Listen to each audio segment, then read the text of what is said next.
Who were the first Pacifican ancestors?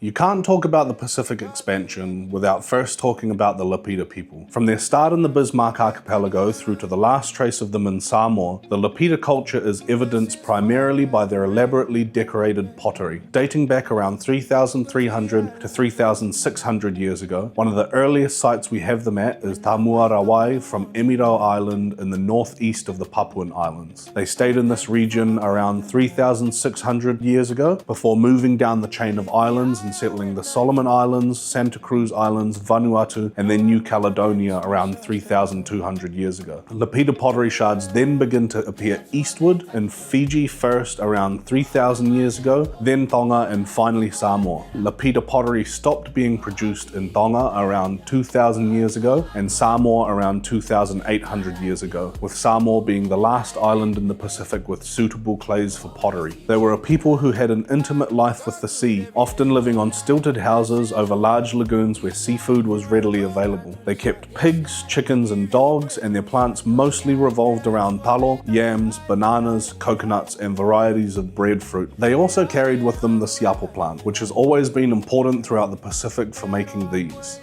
Village sites found inland are typically near obsidian sources, and trade amongst the islands was regular, with some of the earliest pottery shards found in Tonga coming from Santa Cruz. They heralded the last prehistoric migration with the voyage from the Solomon Islands to Vanuatu, the first island-to-island migration with no land in sight. Their boats, an early variation of the double-hulled canoe made famous across the Pacific. One important site for understanding their culture comes from Te Uma, an ancient cemetery on the island of Efate in Vanuatu. Here we learned about their burial practices, with the reinterment of bones being regular and often heads being removed and placed somewhere else. The only known complete skeleton of a Lapita person was discovered on the island of Moturiki in Fiji. She was nicknamed Mana and she lived approximately 2,800 years ago or earlier. Her bones were sent to Japan for further testing, where they reconstructed her face, and once she was returned to Fiji, she was buried at the same site that she was found. Now, just because the Lapitans settled West Papua, the Solomons, and surrounding areas does not mean they discovered it. Much of the lands on the Indo-Australian plate have been inhabited by indigenous peoples for 40,000+ years, since it was a landmass called Sahul by way of Sunda, and they have evolved to live in harmony with the nature that surrounds them. They have their own history and traditions and have an amazing tale of arrival, but that's a story for another video.